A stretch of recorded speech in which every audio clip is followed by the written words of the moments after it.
This story is brought to you by tapeatale.com. यार ये जो माँ होती है ना, ये बहुत ही प्यारी होती है. We all know how magical mothers are, right? Or maybe some of us don't. Some of us, like me. And before you think ये कोई बड़ी sad, soppy, dramatic story होने वाली है, let me tell you, माँ जिंदा है, she's alive and hopefully kicking some ass. बस वो हमारे साथ नहीं रहती है. एंड ना लोग कहते हैं कि माँ ना भगवान का दूसरा रूप होती है, which I totally agree with.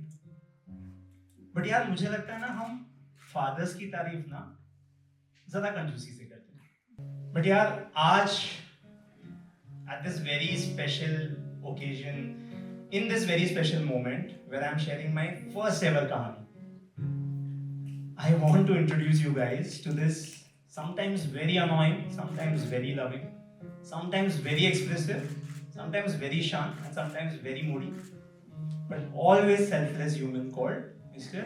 Umesh Deshmukh, fondly known as Pa.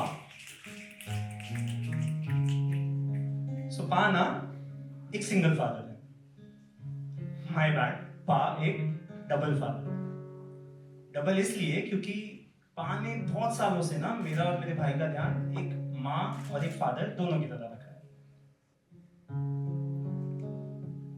You know इस बात का उन्होंने ना हमें कभी पता ही नहीं लगने दिया. मुझे आज तक याद है माँ और पा जब सेपरेट हो रहे थे ना, तो पा ने मुझे पकड़कर मुझे देखकर कहा था कि बच्चे तुम ना हमेशा माँ के साथ रहना, जितनी जरूरत तुम्हें माँ की है माँ को भी तुम्हारी जरूरत है. मेरी टेंशन मत लेना, मैं ठीक हूँ. कभी याद आए तो तुम मुझे मिलने आ जाना या कभी मैं तुम्हें मिलने आ जाऊंगा. पता है इंग्लिश डिक्शनरी में ना एक बहुत ही प्यारा वर्ड है कॉल्ड पर्सपेक्टिव. उर्दू में हम उसे नजरिया कहते हैं. एंड मैंने ना अपनी आधी जिंदगी उस 7-8 साल के अनिरुद्ध के नजरिए से देखी. उस अनिरुद्ध के नजरिए में उसके पापा सबसे बड़े विलेन थे. तो मैंने ना बचपन में ही सोच लिया था कि मैं बड़े होके कुछ भी बनूं, अपने पापा जैसा नहीं बनूंगा. वो सारी चीजें जो मुझे लगती थी जिनकी वजह से मेरा घर टूट रहा है, मैं वो कुछ नहीं करूंगा. पर यार आज जब 30 साल का हो गया हूं ना, थोड़ी बहुत जिंदगी जब समझ आ रही है, तब समझ आ रहा है कि पा ने ना बड़े ही स्मार्टली, बड़ी ही कन्वीनियंटली हमसे वो सारी चीजें छुपाई, वो सारी बातें छुपाई. माँ की कुछ गलतियां, कुछ किस्से जो शायद मैं और मेरा भाई तब नहीं समझ पाते. सच कहूं तो शायद आज भी ना समझ पाए.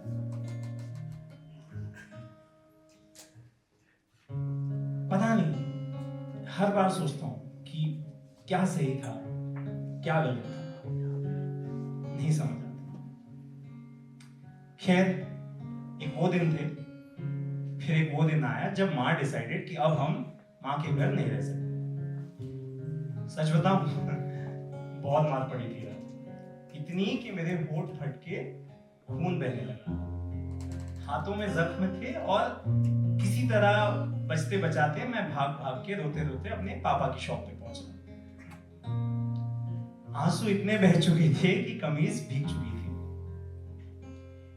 यार उस दिन ना वो इंसान जिसने मुझे हमेशा अपनी माँ के साथ रहने कहा था, उसने मुझे पकड़ते हुए बहुत ही हेल्पलेस एक्सप्रेशन के साथ, गुस्से के साथ मुझसे कहा कि अब तुम माँ के घर कभी नहीं जाओगे. स्टोरी थोड़ी सीरियस हो रही है ना, थोड़ा लाइट करें. So thus began the roller coaster ride of 3 not so grown up men, broken in their own ways, trying to figure out life as they go.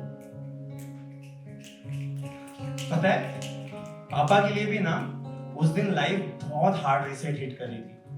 इसलिए क्योंकि अब तक वो हमारा ध्यान as a father, as an individual रख रहे थे. अब थी बारी माँ बनने की, जो ऑब्वियसली उनके लिए बहुत नया था एंड काफी चैलेंजिंग था. बट ये ना उन्होंने हमें कभी लगने नहीं दिया. इतनी एफर्टलेसली चीजें की कि समझ ही नहीं आया कि we are staying with a single father. मुझे आज तक याद है स्कूल का वो पहला दिन था। स्कूल का यूनिफॉर्म ना हम किसी तरह छुप छुपा के माँ के घर से बॉर्डर के इस पार पापा के पास ले आए थे। कपड़े तो आ गए थे, लेकिन घर में कड़क इस्त्री हुए गर्मा गर्म कपड़ों की महक अब तक मिसिंग थी। वक्त था सुबह के कुछ 6:30-7 बजे, स्कूल का टाइम। शायद हमारे पास नई इस्त्री खरीदने के पैसे भी नहीं थे।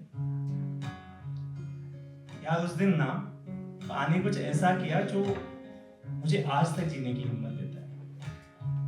इस जादूगर इंसान ने एक छोटा पतीला लेके उसमें थोड़ा पानी डाल के गैस पे गरम करके पकड़ से उसे उठा के मेरी खराब शर्ट पे एक तौलिया रख उस गरम पतीले से मेरी शर्ट इस्त्री कर दी।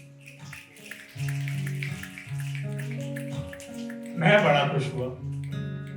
वो 7 साल का अनिरुद्ध जिसको सारी फिक्र थी कि दोस्त क्या कहेंगे, मुझ पे हंसे तो, ऐसी शर्ट में मैं तो नहीं जाऊंगा स्कूल, वो बड़ा खुश होके स्कूल की तरफ चल पड़ा। यार तब ना मुझे पता नहीं चला, बट अब जब उस बारे में सोचता हूँ तो लगता है मेरे जाने के बाद पापा को कैसा लगा होगा यार, वो कितने टूटे होंगे। वक्त बदला, हालात बदले, कुछ साल गुजरे और जिंदगी के पहिए थोड़े से स्टेबल होने लगे। 3 अलग अलग जिंदगियां 3 अलग अलग रास्तों पे चलते हुए भी साथ जुड़ी हुई थी। यू नो, माँ बाप की ना एक बहुत ही अनोइंग बट बहुत ही क्यूट हरकत है ना, जो मेरे पापा भी करते हैं।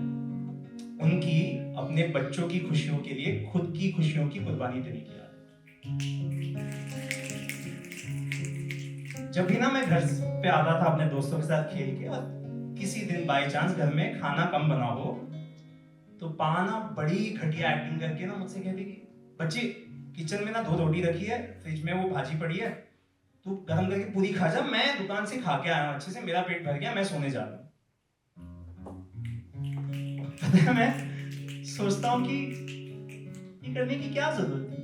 हम अगर वो एक रोटी आधी आधी करके खा लेते तो दोनों के पेट में कुछ चले जाता। पर ये गणित अगर मेरे पास समझ जाते तो बच्चे जब बाप बनेगा ना तब समझ आएगा। ये बोलने का मौका छूट जाते।